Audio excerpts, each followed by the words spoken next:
Hi, this is Kendall Boyson, professional life and recovery coach, and you're listening to Encouragementology, the practice of instilling hope. Hi there. Thanks for joining me. On this show, we are navigating the unknown of goal setting when you're unsure of what you even want. We've all felt the pressure and have been questioned at the start of any new year. What are your goals? What's your plan? Where do you see yourself this time next year? Whether you pull out your journal, spreadsheet, digital goal app, or the back of a used envelope, creating goals isn't always easy. Then they have to be smart, specific, measurable, attainable, relevant, and time-bound? Oh, the pressure. So where do you start? An easy jumping off point is your career. Where are you? Where do you want to be? Your personal life. What's important to you? And what do you want to add or subtract? Personal growth. What do you need to adopt? And what do you need to abandon? Soul searching is tough, and because of that, hard to stay focused. So, pull out a piece of paper, grab a pen, and let's start figuring out some things. This is the essential work before the work, if you want to include another S, successful. Alea Cooks Campbell kicks us off with some thought-provoking and essential questions. What do you want in life? 11 questions and tips to figure it out, found at betterup.com.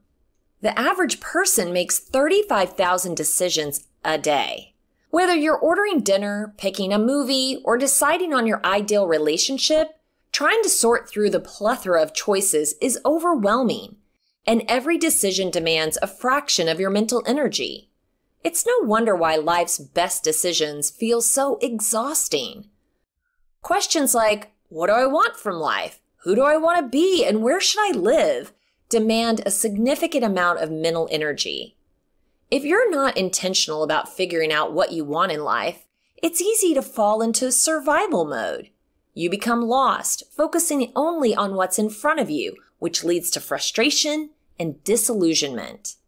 Often, if you don't know what you want, you can become bored and restless with what you're doing, even if you used to love it. Over time, this can increase stress, depression, anxiety, and can make you feel like you don't have control over your life. Figuring out what you want in life is important because it gives you purpose, can influence your career path, and makes life worth living. So here are 11 questions to understand what you want in life. The world can feel overwhelming. There are so many paths available to you that indecision is totally normal. But analysis paralysis isn't the answer. You have to overcome your fears and try new things. In the end, chasing after what you want has the potential to transform you into the best version of yourself. Number 1, what makes you happy? How do you want to live? Everyone wants to be happy, but happiness isn't just feeling joyful. It's also feeling needed, having a purpose, and maintaining that happiness amid uncertainty. Both external and internal factors impact our happiness. The former can include our neighborhood or country, while the latter can include our skill set and self-esteem. Making a list of everything that makes you happy is a good place to start. Number 2. What are your needs? Sometimes our wants and needs go hand in hand. Other times, what we need isn't what we want. Ask yourself which of your needs are fulfilled and which aren't. This could refer to your emotional, financial, or physical needs. Keeping a journal can help you get to know yourself, which will help you decide what to do next. What are your personal values? Remember that values aren't the same as goals. Your core values are principles that guide you through life. They can be anything from patience, honesty, integrity, loyalty, family, and freedom. Most of us prefer to live by our values, and identifying your own will help you figure out what you want. Number 4, what gives you purpose? Everyone is passionate about something. Maybe it's cooking, looking after family members, or working with animals. When we do what fulfills us, that infectious energy positively impacts others too. Number 5, what activities put you in a flow state? Losing track of time isn't always a bad thing. If we've nowhere to be and nothing urgent to do, letting go of the clock means our minds wander to creative and unique questions and solutions. You've probably heard the phrase, go with the flow. In this case, flow refers to the joy we feel when we're right where we're meant to be. It means we're so focused on what we're doing, we lose track of time. We're performing at our best and problem-solving more efficiently. Notice when you've lost track of time and consider what you're doing. Prioritize activities like this every day to calm your mind and perform with more focus. Number 6, what would you do if there were no limits? When times are tough, we stop ourselves from daydreaming because we feel limited by external factors like money or vacation days. But don't be afraid to think big. If these limits weren't a factor, what would you do? Here are some questions to ask yourself. What would I rather be doing? Who do I want to spend my time with? Who do I want to help? Am I in the right location to do what I want to do? What am I willing to sacrifice to achieve my goal? How do I define a good life? Number 7, who do you admire or get jealous of? Do you look up to someone? This person could be an activist, artist, teacher, doctor, or parent, anyone who leads by example.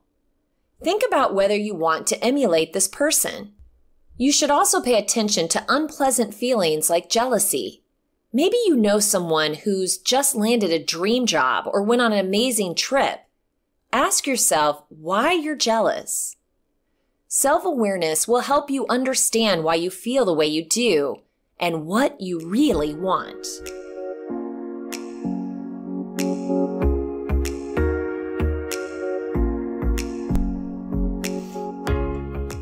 Number 8, how do you envision the patterns of your life? You've probably heard the term holistic. A holistic approach to a subject means looking at not only the problem areas, but also at the environment problems exist in.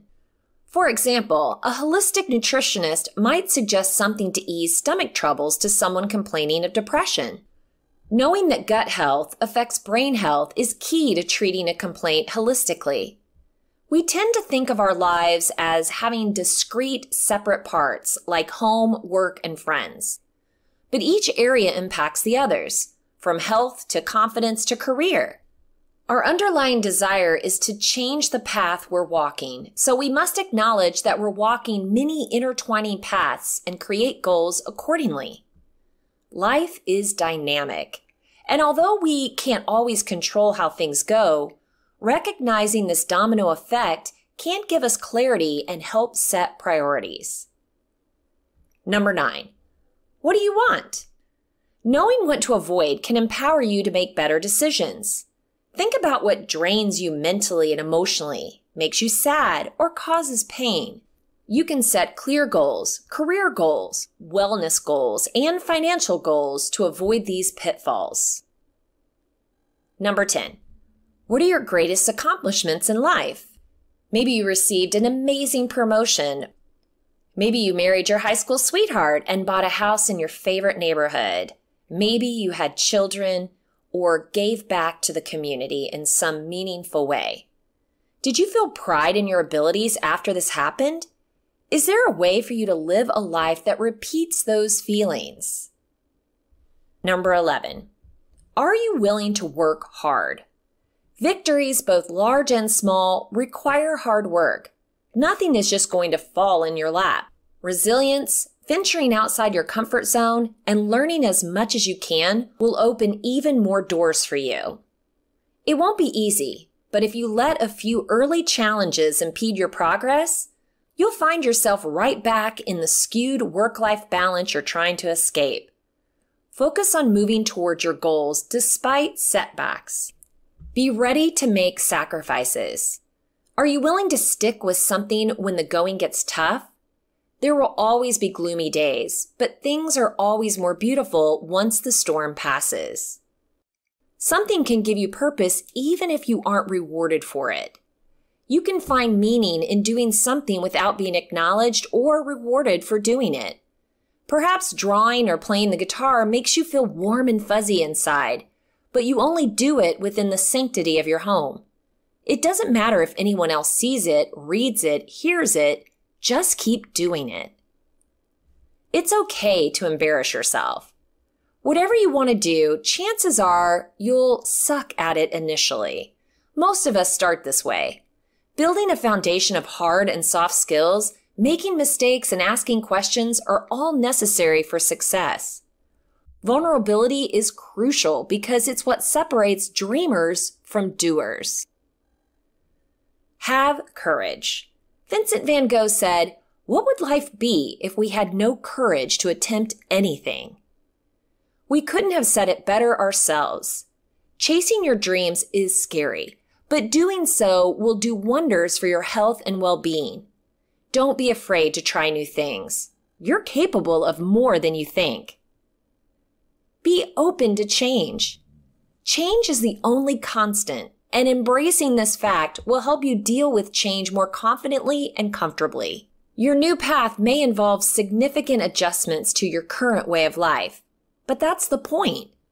The only way to feel better or enjoy a different career choice is to alter what you're doing now. Eventually, getting out of your comfort zone and experiencing change will become so comfortable, it won't be scary to mix things up and take scary leaps into the unknown. Avoid comparing yourself to others. As our worlds become increasingly global and digital, it's difficult to avoid comparing ourselves to others. Social media apps are filled with perfect-looking people, jobs, and houses, and it's hard to remember these images don't accurately reflect reality. These are highlight reels.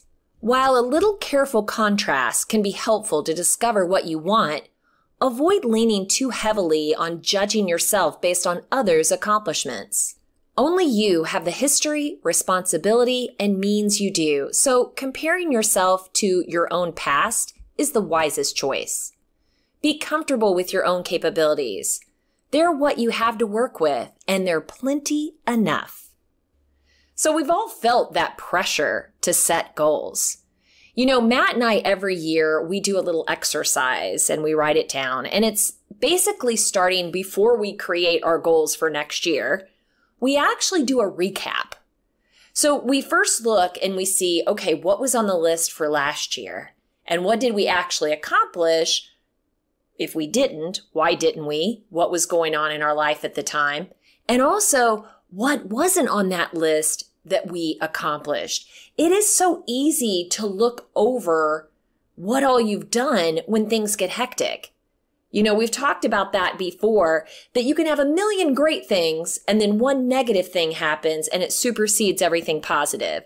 So, for instance, with a day, you might be having an amazing day, it's beautiful outside, everything's going swell, and then one thing happens and all of a sudden, that's all you can remember. So if somebody says, "How's your day going?" You're like, it's horrible, blah, blah, blah, right? So we've missed all of that good stuff. Easy to do when you're thinking about all the things that you've accomplished in your year. So it's important to write it down, even if it's small and it seems insignificant.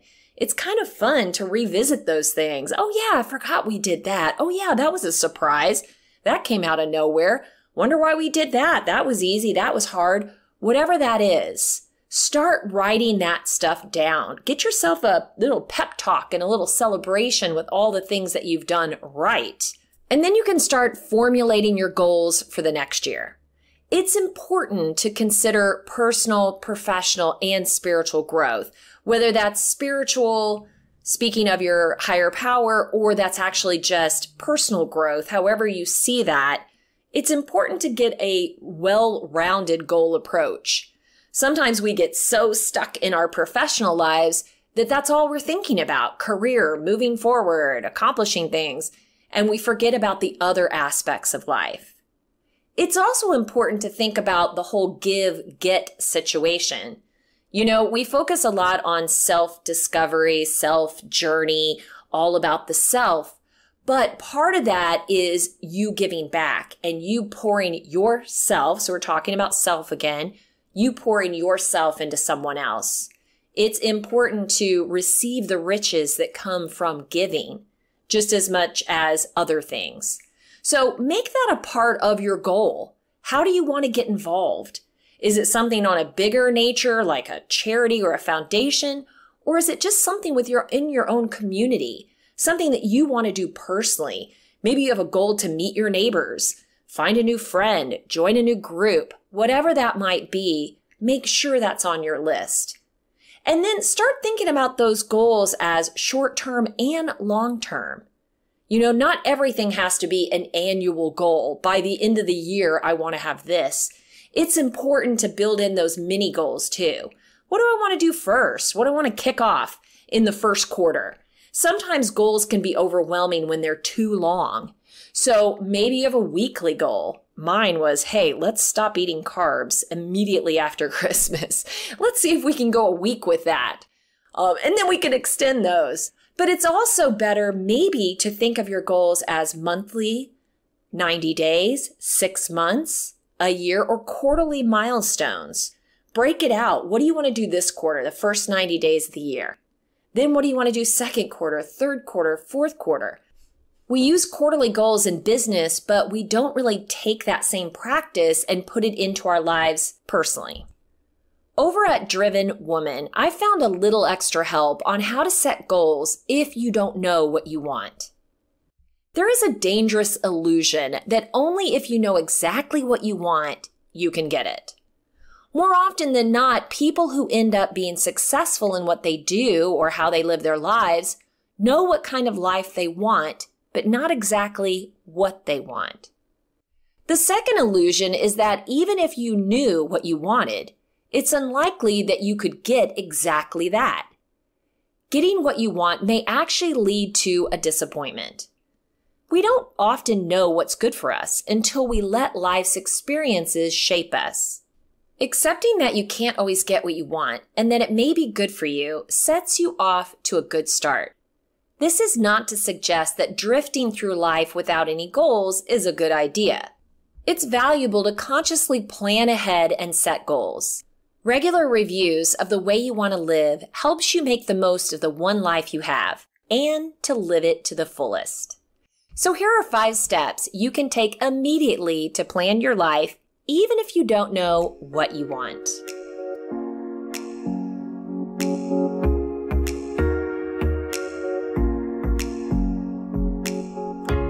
Still got that pen and paper? Okay. Number 1, list 4 focus areas in your life.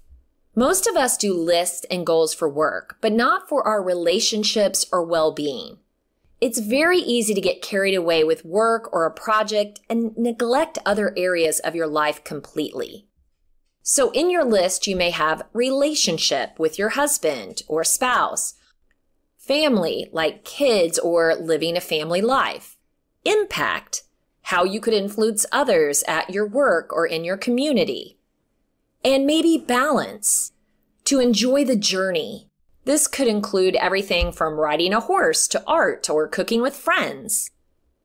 What are 4 key areas in your life? What actions do you need to take to improve these areas?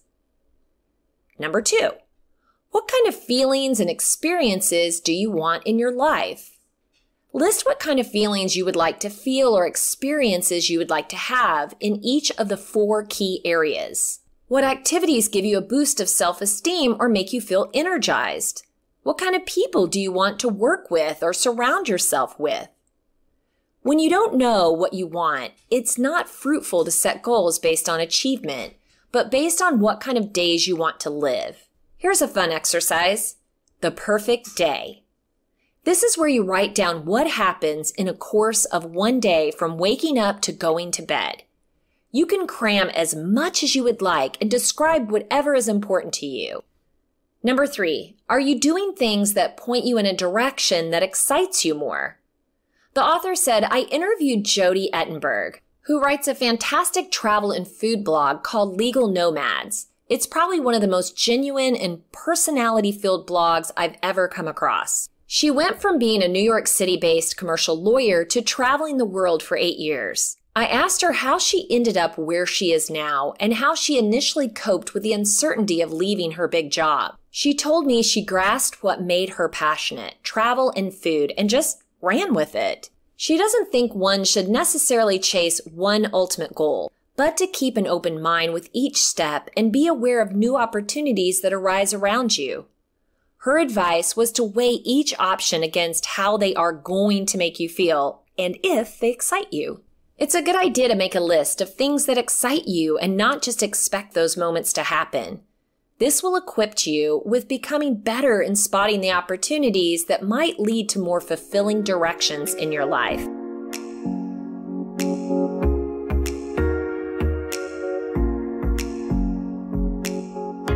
List what is hot and what is cold.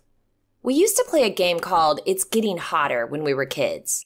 One would hide an object in a room, and the others would have to find it based on tips such as hot, hotter, or cold. If you were in the cold area of the room, you would have to move to another part to try to discover if it would be a success. Staying in the cold would not bring results, as your friends would move around and most certainly get the "it's getting hotter" calls soon enough. Sometimes one ended up searching the whole room before succeeding. You can list areas in your life that are cold and the ones that are getting hotter or hot to help you set goals to find your way. Move away from cold and towards things that are getting hotter, but ultimately try to find the bullseye in hot. As long as you're getting closer, you're on the right track. List actions you can take today to start moving towards your bigger life. Think of small steps you can take immediately to start making the ideas, thoughts, and concept you've already heard a reality. Don't start from drastic moves such as moving to a different continent. Little steps can often give more information, and you can further refine your goals as you make progress. Make sure you write down at least one immediately actionable step for each of your ideas. And remember, you will have to step outside of your comfort zone in order to start discovering what it is you want. Motivation trigger alert. Who has watched a Rocky movie? Okay, I think there's 5 or 6, so if you haven't, get on board. Rocky movies just get you pumped up. They make you feel motivated, excited, ready to get out there. Why is that? How is that laid out for you so that gets you so excited? Well, you got the underdog, right? You're rooting for that underdog. You just want them to win. It's almost like you're with them running and you're pushing them and you're in the ring with them. And then you've got that musical build. You know, they've got the music that just swells when you're starting to get excited.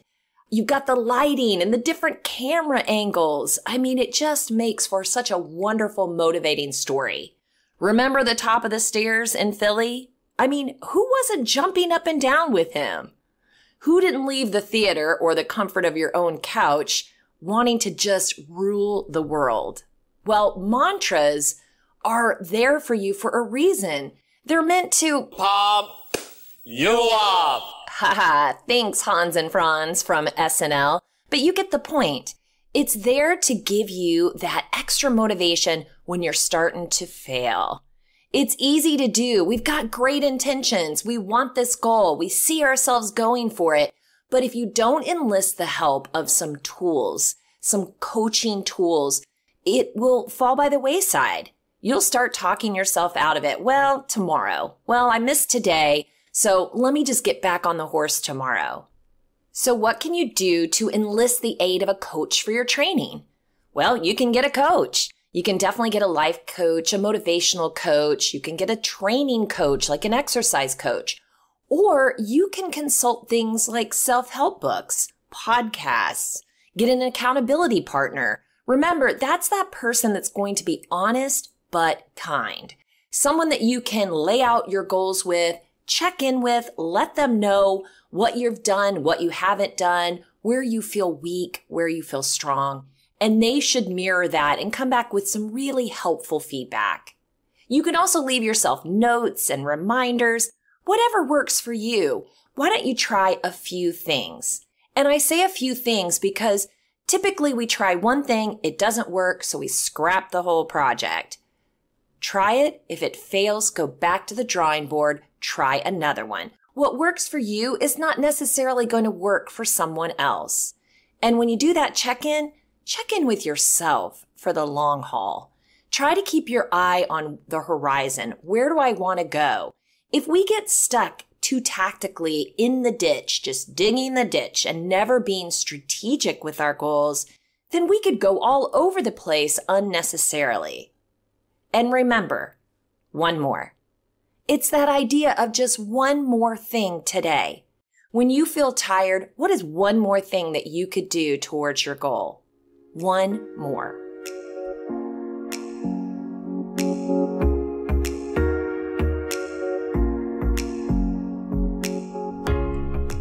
On Larry Weidle's website, Weidle on Winning, I found the pitfalls of no motivation, no goals, no dreams equals an undeniable nothing. Having no motivation can feel debilitating. Day in and day out, you do the same things over and over again, and your routine becomes mundane. If you don't practice, you don't deserve to win. After a while, you realize you aren't making any real progress. You feel stuck. You feel bored. You feel guilty. Something is definitely off. Not only are you bored, you are boring to be around. You suck the life out of everyone you come into contact with. It's a stage we all go through from time to time, and it's not a great feeling. Sometimes you can hide that you don't have any motivation, at least from people you don't know that well or see that often. It may appear to your family and friends that you have your act together and things are going well. In fact, they may be a little jealous because they see you relaxing and seeming to coast through life. But the truth is, that's not the real story. While you may be grateful for all the good things you have going for you, deep down, you're unsatisfied and find yourself with no motivation. You have this feeling of not being fulfilled. Things just aren't exciting anymore, and you don't know why. So what's the problem? It comes down to the way our minds work. Rubik's Cube for problem solving. Humans are problem solvers and innovators. Our minds aren't designed to coast. Goals and dreams are what fuel us. When we have no motivation, we become restless. Decades of research supports the importance of goal setting. According to Eilert Fishback, author with the Harvard Business Review, salespeople who have goals or targets close more deals. People who set daily fitness goals are more likely to increase their daily fitness activity and get better results. Abstract ambitions, such as doing your best, are usually much less effective than something concrete, such as bringing in 10 new customers a month or walking 10,000 steps a day. You must be specific to be dynamic. This is not up for debate. If you intend to be productive while you're alive, you must have two things happening 24/7, 365. You must keep pressing on always, no matter what happens or is happening. You must be clear about where you're headed and what your next step is towards the goal you want to make happen. There are many reasons we get discouraged and find ourselves with no motivation. It can happen at any age or stage of life. Some of those reasons are dwelling on the past. Past failures, disappointments, and losses can be really hard to deal with. But no matter how much we wish things could be different, the only chance we have to make things better for ourselves is to accept what happened and start moving forward from where we are with what we have. Rejection. No one likes rejection. Over time, we lose our desire to try in an effort to avoid it. Instead, we must see rejection as the opportunity to learn, adjust, and improve. Feeling overwhelmed. Many people struggle with this issue. Our to-do lists keep getting longer with no end in sight, and we become paralyzed. To keep making progress, we must set boundaries, eliminate distractions, and focus on priorities. Procrastination. Have you ever noticed the longer you put something off, the harder it is to get it done? That's because inaction fuels procrastination, and dissatisfaction comes from avoiding the work it takes, but still wanting the special rewards that big success brings. Take back control and get on top of things fast. Not taking care of yourself. It's important to take care of your own physical needs. Are you getting enough sleep? Are you eating well? Are you eating often enough? Make sure you're giving your body what it needs so that it can think and function properly. Fear of failure. There will always be risk involved when you're doing something big. Do some research, talk to others who have done it before, and find out what you're up against.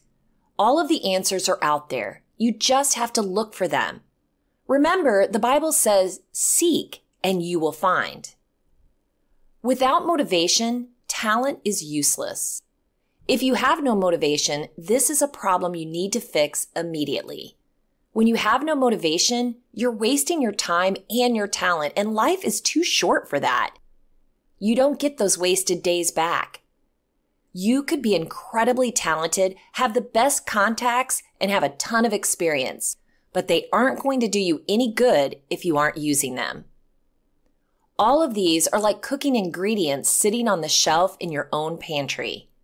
Until you get a recipe and make something with them, they're useless. When your life is out of focus, your internal engine is switched off, and that's no way to go through life. That's not living, that's wasting life. Motivation improves performance in all areas. We see it all the time in sports. The season starts, the team starts winning. They like the feeling. They start to believe more and more in each other, and with each victory, their dreams and expectations for the season expand. The result is they all start to take their jobs, their preparation, and their practices much more seriously. As their intensity and effort increase, their happiness does as well. 2 professional football teams playing at peak performance. College football is a great example. During the season, between practices, classes, studying, and team meetings, there is not a minute to spare. The players are constantly on the run, but they don't mind because they're headed for a championship. Their performance peaks in spite of the fact that there doesn't seem to be enough time for anything. Inevitably, the season ends. Regardless of whether they won or not, they head into the off-season.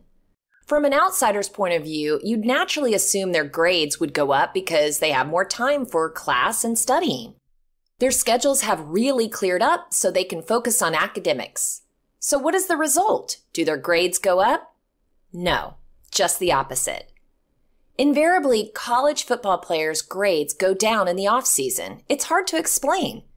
Maybe they just need some time to recover. They certainly have less supervision forcing them to attend class and study. But one thing is for sure, their intensity and focus drops because the season is over. Without a goal, they're left with no motivation to devote time to their studies. People look everywhere for motivation. Podcasts, books, blogs. That's why $10 billion is spent every year on self-improvement alone. But external motivation doesn't last long. If you want to get motivated and stay motivated, you must make a plan and put it into action. Action generates motivation. The more you do, the more you want to do. It feels good to be in control of your own life and to accomplish the things you set out to do. To get started, you need to set a goal. Start by focusing on where you want to go, who you want to be, and what gets you excited. Then narrow down your choices for the first step in that direction. Clarify your priorities. What's really important to you? Getting out of debt and having financial freedom so you never have to worry about paying bills again? Is that it? Supporting your family and being able to take them on an exotic vacation. Owning your own business so that you can have a flexible schedule and take off whenever you want. Next, evaluate your current path. Now that you've thought about your priorities, think about your current situation. Ask yourself, what's currently holding me back from what I really want? What areas do I need to improve on? Are there any big changes I need to make? Decide on a goal that excites you. Write down a few options you could get really excited about, and then circle the one that is most in line with your priorities and vision of the future. Jeff Boss, an author with Forbes, has outlined 5 reasons why setting goals will improve your focus. Goals trigger behavior. Goals guide your focus. They sustain momentum. They align your focus. And goal setting promotes self-mastery. He says, perhaps the most important reason why goals work is because they build character. Actually achieving goals builds character. Then do the first step. Pick something small and achievable that you can do now to get started. Take advantage of your energy and excitement and use it to propel yourself forward one step at a time. Make the decision and then go for it. This is exactly what Bill Arender, a leader at Primerica, did to get his life moving in the right direction. Like most of us, he grew up in a blue-collar family. They were fine, hardworking people who expected Bill to grow up and wind up working at the factory just like they did. But unfortunately, they had a TV. When young Bill saw people on television living lives far beyond what he saw in real life, a light bulb went off in his head. There was absolutely nothing wrong with the life he grew up in, but he was captivated by something more. There was a moment for him when he was growing up that he said, I don't want to live my life like this. He made that decision to go for more, and it gave him energy. It gave him a focus and motivation and resulted in him excelling in areas where he had floundered and failed before. That's the great thing about living in a free country. You can make those decisions about your life. You don't have to take the hand that you were dealt. It's time to start living. Many of us are afraid to set goals. We think that once we set a goal, that means we can't change it or we'll be quitters. Some of us have set goals in the past that we haven't reached, so now we say, why bother? To really start living, you've got to get over your goal-setting fears and hesitation. Even if you've set goals before and lost your motivation along the way, this will work if you do all the steps and follow through with action.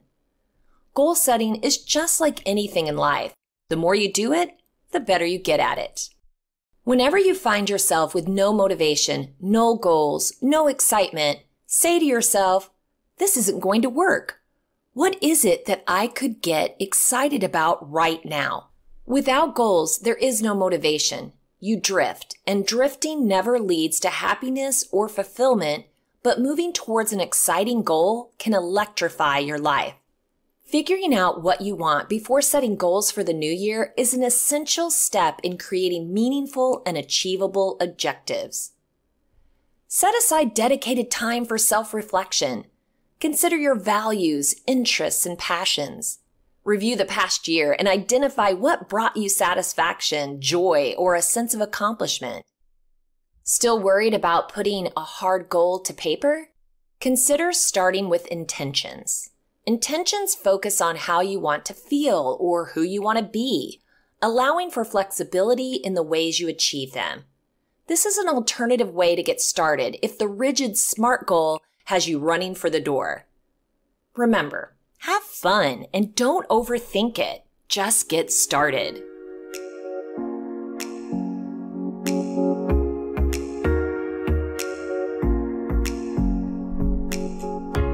If you want to share encouragementology with a friend who needs to know they're not alone in this journey of self-discovery, you can visit encouragementology.com or anywhere you stream your content to receive this episode and all others. Follow us on Facebook and Instagram for additional encouragement throughout the week. So I challenge you. Remember, the process of figuring out what you want is ongoing. It's okay if your goals evolve over time. Be open to reassessing and adjusting your objectives as needed. Self-discovery is not one and done, but a journey, so settle in. I know you can do it. Thank you for listening to Encouragementology with Kendall Boyson, where we find positive ways to handle some of life's challenges. Stumbled through until the path was clear. That's when I found you, how I wound up here. All I needed was a rock that I could lean on. All you needed was some wind beneath your wings. We might be seeing things from different points of view, but that don't mean a thing. You and I, we were meant to be. I was made for you, you were made for me. So let it happen naturally. Things will work out fine, just you wait and see.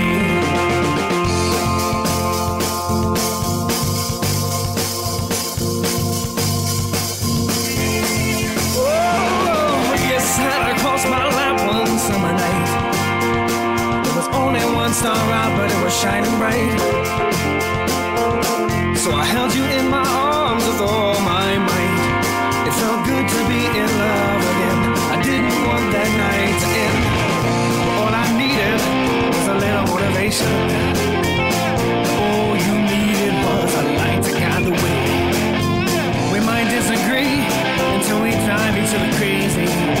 Things should be okay. You and I, we were meant to be. I was made for you, you were made for me. So let it happen naturally. Things will work out fine, just you wait and see. I have never felt this way before. Every time you leave, you always leave me wanting more. It wasn't long before I knew that no one else would ever do. I only hope you feel it too. I realized I loved you on a Monday afternoon, when you caught me staring at you from across the room. There was only one star out that night, but I made a wish for you.